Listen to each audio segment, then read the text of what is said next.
E o Balanço Geral está acompanhando de perto aquele caso triste envolvendo a morte de uma adolescente dentro de uma instituição de ensino particular da cidade de Uberaba. Melissa Campos, 14 anos, foi morta por um colega. De acordo com as investigações, este colega não agiu sozinho. Ele contou com a ajuda de um outro colega.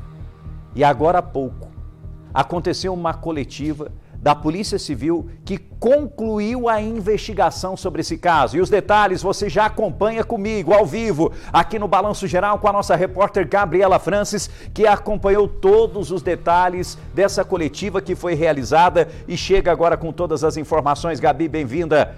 Ótima terça-feira para você, bom dia. Bom dia, Rafael. Bom dia para todos que nos acompanham aqui no Balanço Geral. É isso mesmo. Hoje pela manhã tivemos, então, uma coletiva de imprensa feita pela Polícia Civil e também pelo Ministério Público, que abordaram, então, as conclusões das investigações acerca do assassinato da Melissa Campos, uma adolescente de 14 anos de idade que foi morta dentro de uma escola particular aqui em Uberaba no dia 8 de maio. A Polícia Civil e o Ministério Público confirmaram durante a coletiva de imprensa que 2 adolescentes de 14 anos estão envolvidos nesse crime. Um como autor das facadas, dos golpes de faca que mataram Melissa Campos, e o outro envolvido no planejamento e também na tentativa de fuga durante o caso. Não há indícios de um terceiro envolvido ou de qualquer envolvimento de alguma organização criminosa nesse caso. Então seria somente esses 2 adolescentes. A motivação para o crime, segundo o que foi divulgado, foi uma motivação fútil. Está ligada à inveja que o autor das facadas nutria dessa vítima. A hipótese de bullying que havia sido levantada por algumas pessoas foi descartada durante a coletiva de imprensa. Nós vamos ouvir agora mais detalhes sobre o que teria motivado esse crime. O policial militar que o capturou ouviu dele, está no depoimento do policial militar, o seguinte: eu fiz porque tinha inveja pelo fato de ela simbolizar uma alegria que eu não tinha. Grosseiramente era isso. Ser mais feliz que eu, né? Alguma coisa. Isso foi o que foi declarado pelo policial militar, segundo o que o policial militar disse. Ele não disse isso. Ele disse, isso não saiu da boca dele para os autos, oficialmente. Isso é uma informação do policial militar que o ouviu quando ele foi capturado e prestou depoimento na Polícia Militar.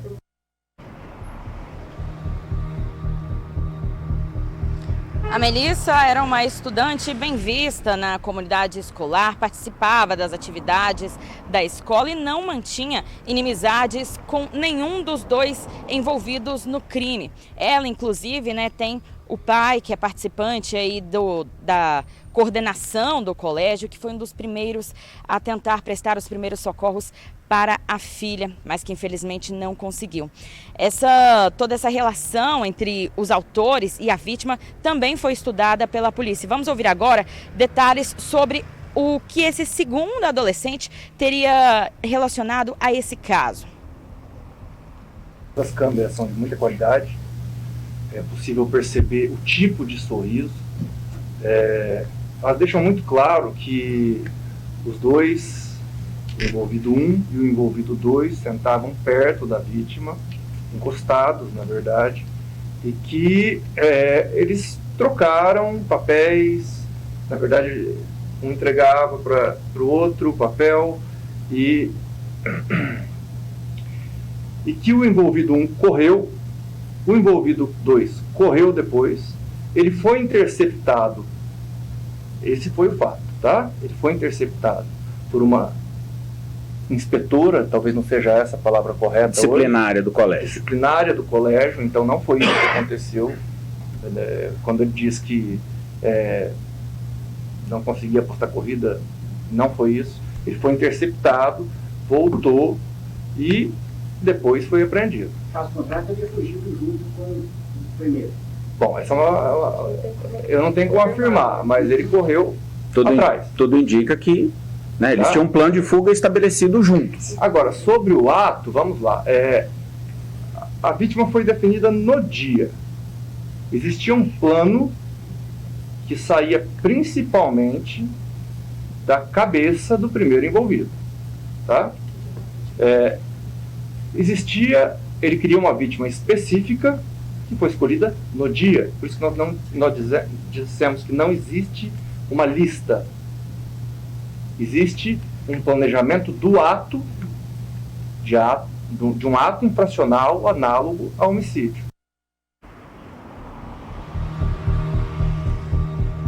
As imagens das câmeras de segurança do colégio que foram analisadas pela polícia mostram o momento do ataque. É possível ver, de acordo com o que foi divulgado, o momento que esse adolescente se aproxima da mesa da colega e entrega um bilhete para ela. Essa já era uma história que a gente vinha trazendo nessa informação, mas muito se perguntava sobre o conteúdo desse bilhete. E de acordo com o que foi divulgado hoje em coletiva, esse bilhete trazia uma espécie de sentença de morte, inclusive com essa palavra, sentença, escrita no bilhete. E inclusive com alguns detalhes de como seria a execução.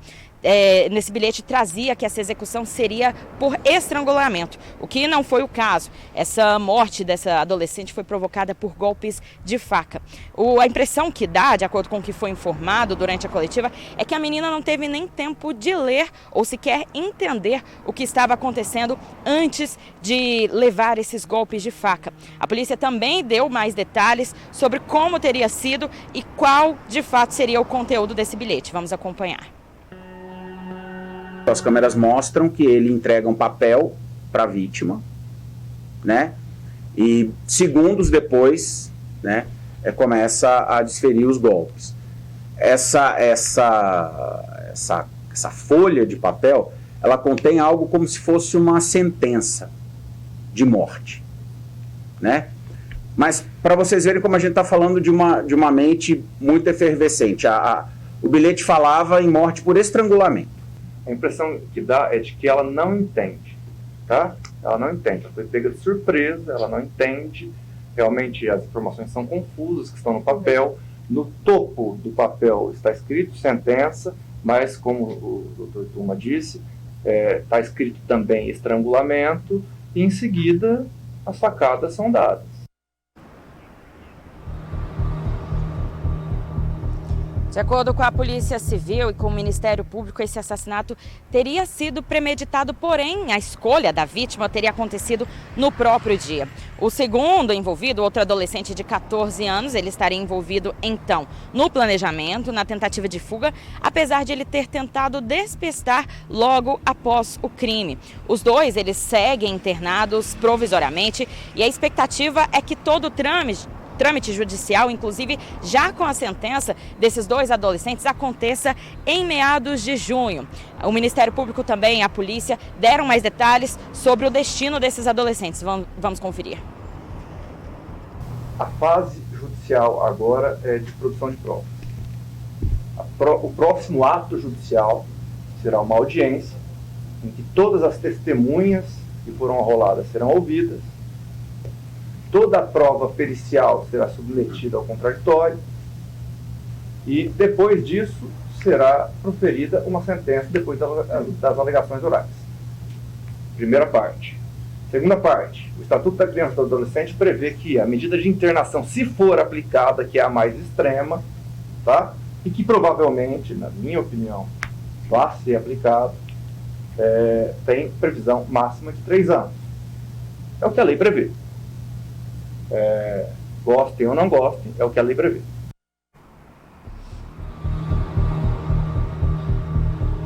As autoridades ainda confirmaram que não há risco iminente para a comunidade escolar, desmentindo aí qualquer possibilidade de outras listas ou de massacres planejados.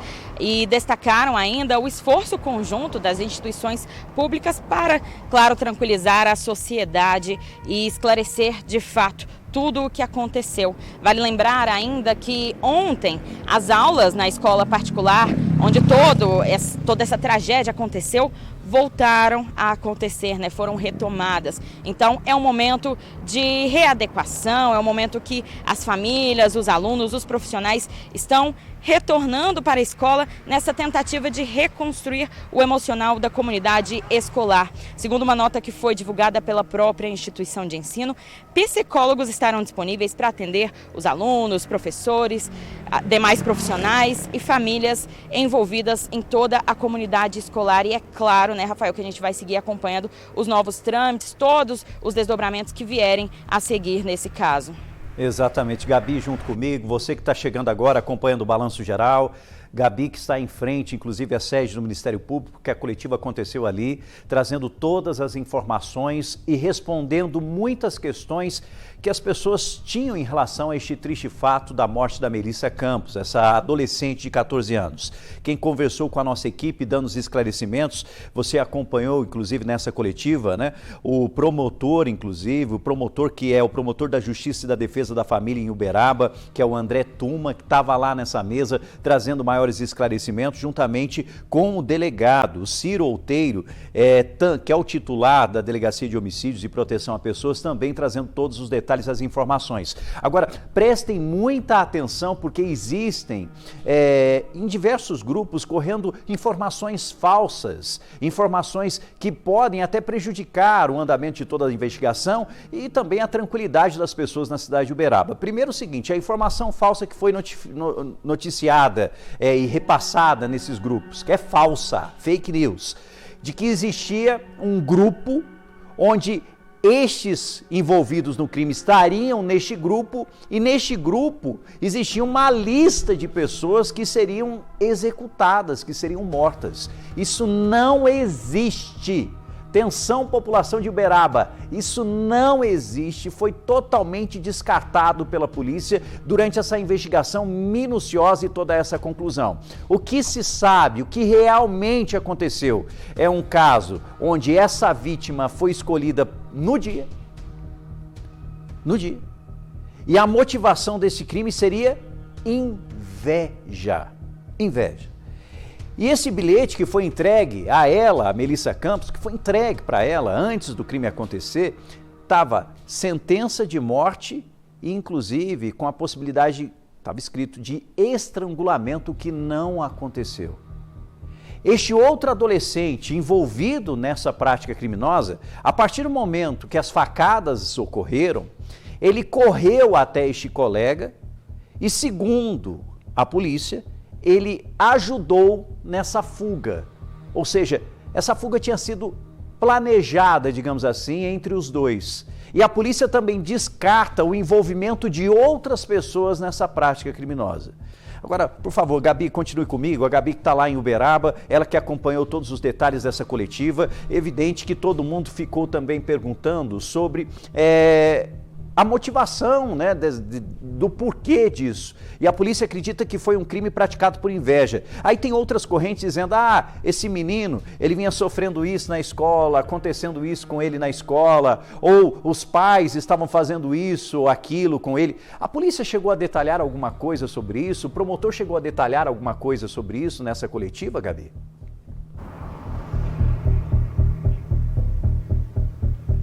Olha, Rafael, o que foi informado foi o seguinte, que esse próprio garoto, no momento em que foi encontrado pelas autoridades, ele teria dito que teria inveja da alegria, da felicidade dessa outra adolescente de 14 anos, da Melissa Campos.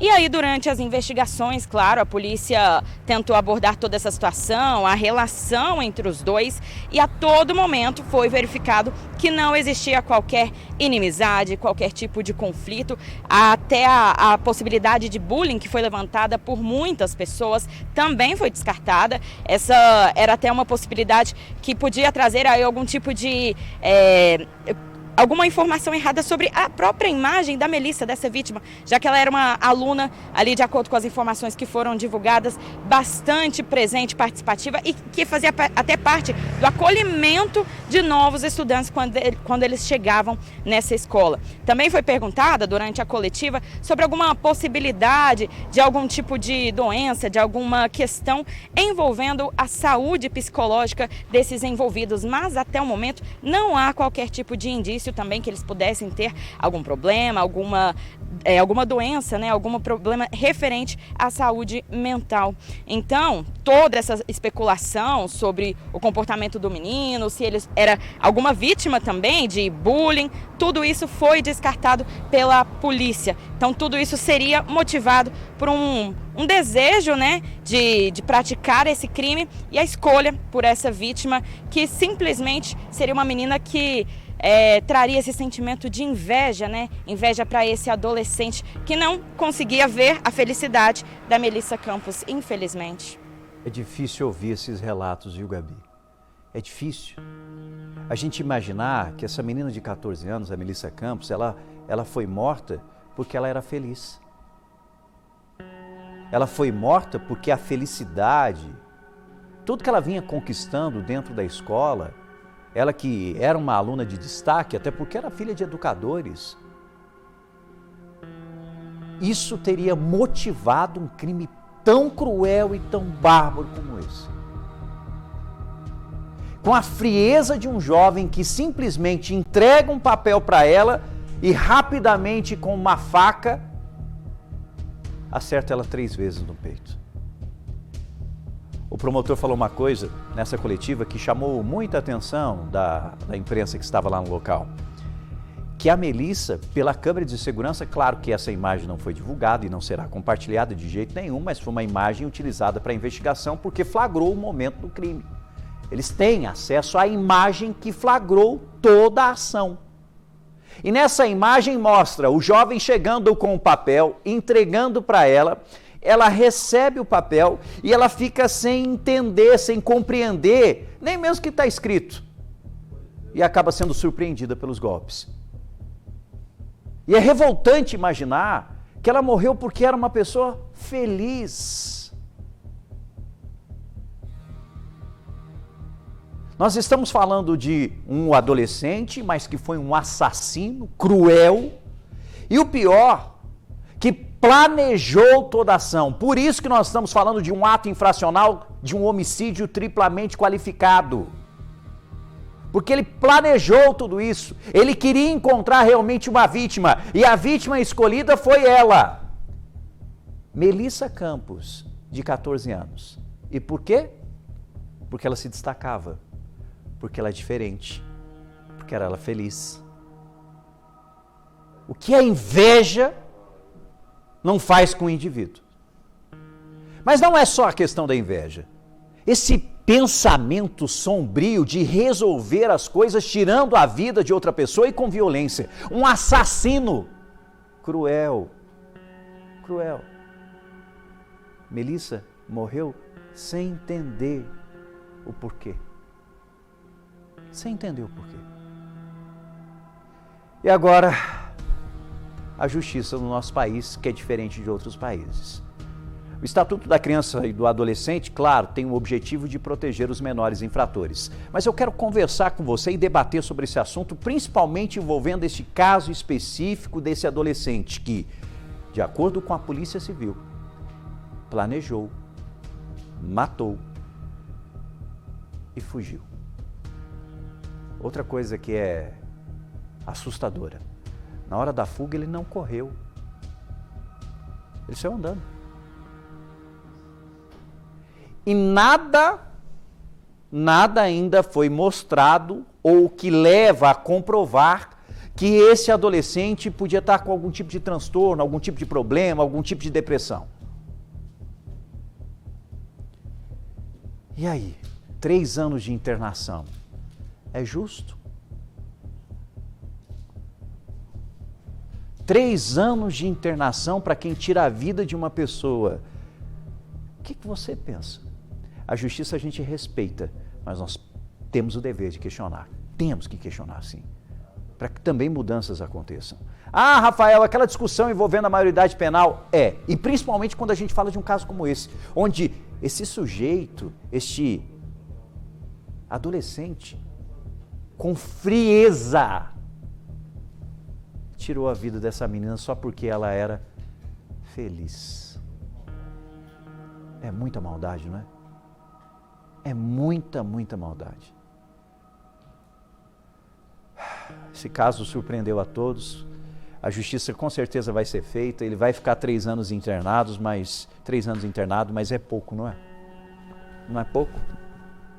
Ah, Rafael, mas é um adolescente, o Estatuto da Criança e do Adolescente prevê isso, ele podia estar passando por algum tipo de problema, mas ele tirou a vida de alguém. Só porque essa pessoa se destacava dentro da escola. Fico pensando neste pai, que também é um dos coordenadores da escola, nessa mãe, que também é educadora, que passou o Dia das Mães da pior maneira possível com essa informação, com essa notícia, com a morte da filha. O que passa na cabeça dessa família agora, a partir da conclusão do crime, do assassinato? Porque a família está esperando, fala assim, ele estava doente, ele estava... Aí o promotor de justiça, aí o promotor e o delegado dizem o seguinte, ele cometeu o crime porque tinha inveja da Melissa, porque ela era muito feliz. O que você pensa? Qual a sua opinião sobre esse assunto?